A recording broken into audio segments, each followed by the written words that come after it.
Today we are going to study about the story of village Palampur, class 9, chapter 1. This is our third video. Today we will discuss about the land is fixed. आज का हमारा topic है क्या land fix है यानी भूमि स्थिर है। Farming is the main production activity in Palampur. Palampur की मुख्य व्यवसाय जो है फार्मिंग है। 75% of the people who are working are dependent on farming for their livelihood. यहाँ के 75% पीपल जो है वो आश्रित हैं कृषि उत्पादन पर, वो अपनी जीविका के लिए फार्मिंग करते हैं। दे कुड बी फार्मर्स और फार्म लेबरर्स, वो किसान और कृषक मजदूर हो सकते हैं। दे well-being of these people is closely related to production on the farms। ये लोग फार्म प्रोडक्शन से बहुत करीब होते हैं यानी जुड़े होते हैं। But remember that there is a basic constraint in raising farm production. लेकिन यहाँ ये एक ध्यान देने योग्य बात है कि फार्म प्रोडक्शन में एक सबसे बड़ी समस्या है, वो समस्या है land area under cultivation is practically fixed. वास्तव में लैंड एरिया जो है वो फिक्स होता है, इसकी मात्रा में कोई भी वृद्धि या कमी हम लोग नहीं कर सकते हैं। Since 1960 in Palampur there has been no expansion in land area under cultivation. By then some of the wastelands in the village had been converted to cultivable land. और 1960s तक जितने भी लैंड एरिया थे, वेस्टलैंड या बंजर भूमि थी, उन सबको कल्टिवेशन योग्य बना लिया गया था। There exists no further scope to increase farm production by bringing new land under cultivation।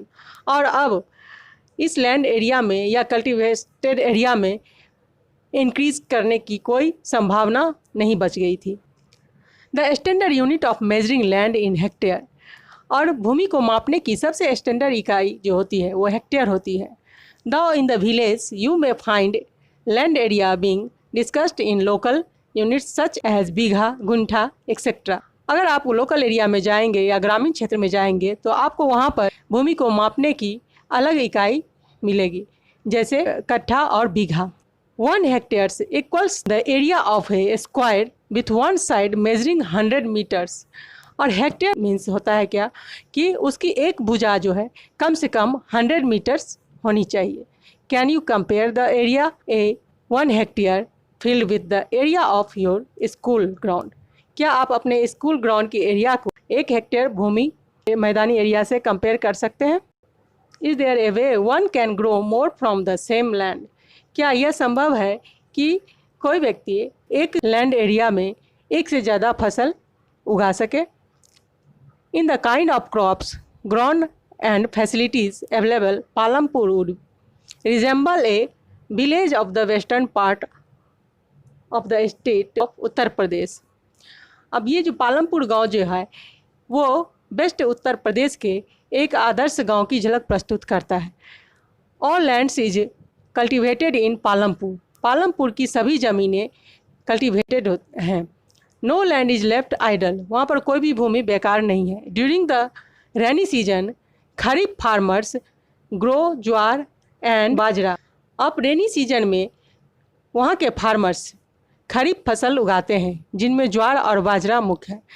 These plants are used as cattle field, और इनके पौधे को जानवरों के चारे के रूप में यूज किया जाता है। It is followed by cultivation of potato between October and December, और अक्टूबर और दिसंबर के बीच में ये लोग आलू की खेती करते हैं। In the winter season rabi fields are sown with wheat, और विंटर सीजन में ये लोग अपने खेतों में रबी की फसल यानी वीट उगाते हैं। From the wheat produced farmers keep enough wheat for the family's consumption and sell the surplus wheat in the market at Raiganj. और यहाँ के फार्मर्स जो है जो भी गेहूँ का उत्पादन होता है उनमें से अपने परिवार के खर्च के लिए रख कर शेष बचे हुए गेहूँ को नज़दीक के मार्केट रायगंज में बेच देते हैं। A part of the land area is also devoted to sugar cane is harvested once every year. और ये लोग अपने लैंड का एक पार्ट शुगर कैन की खेती के लिए यानी ईख की खेती के लिए सुरक्षित रखते हैं, जो कि साल में एक बार होता है। Sugar cane in its raw form or as jaggery is sold to traders in Shahpur. और शुगर कैन को रॉ रूप में यानी कच्चे रूप में और जगेरी के रूप में शाहपुर के ट्रेडर्स को बेच दिया जाता है। The main reason why farmers are able to grow 3 different crops in a year Palampur is due to the well developed system of irrigation. और इसका मेन रीज़न ये है कि क्यों पालमपुर के फार्मर्स जो हैं सो एक भूमि पर अलग अलग टाइप के क्रॉप्स उगाने में सफल होते हैं।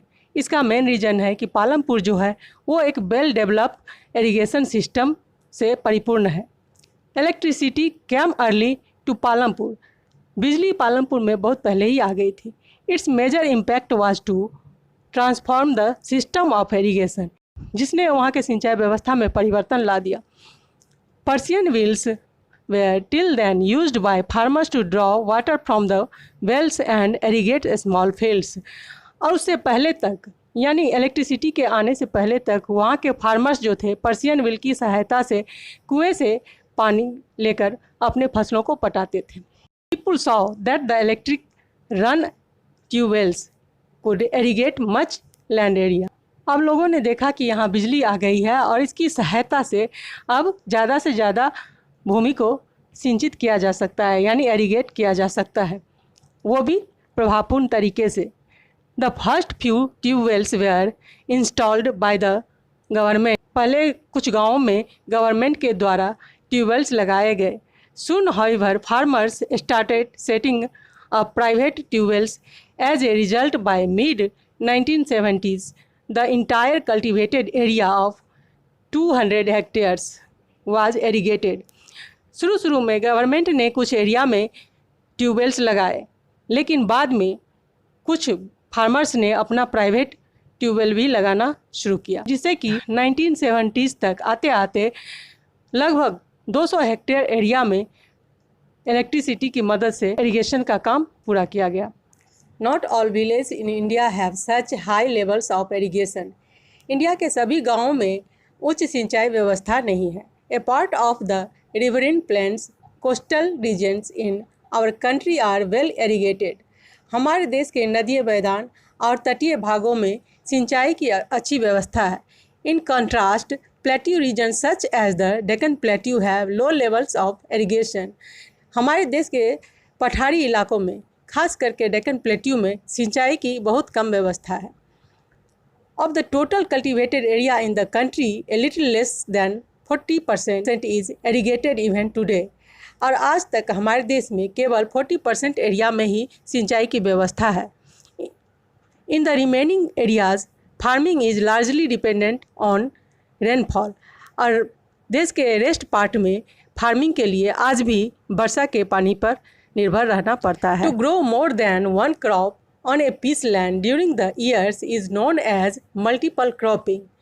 एक साल के अंदर एक भूमि के टुकड़े पर एक से ज़्यादा फसल उगाने की पद्धति को मल्टीपल क्रॉपिंग सिस्टम कहते हैं। It is the most common way of increasing production on a given piece of land. और यह सबसे महत्वपूर्ण रास्ता है एक ही भूमि के टुकड़े पर अत्यधिक उत्पादन करने की। All farmers in Palampur grow at least 2 main crops. Many are growing potatoes as the third crop in the past 15 to 20 years। और पालमपुर में कम से कम 2 मेन क्रॉप्स तो फार्मर्स अपनी एक भूमि के टुकड़े पर उगाते ही हैं। साथ ही तीसरे फसल के रूप में वो आलू की खेती भी करते हैं एक ज़मीन के टुकड़े पर लास्ट 15-20 सालों से। जैसा कि आप फिगर में देख सकते हैं, एक भूमि के टुकड़े पर ज्वार, बाजरा, शुगर कैन और पोटैटो की खेती की गई है।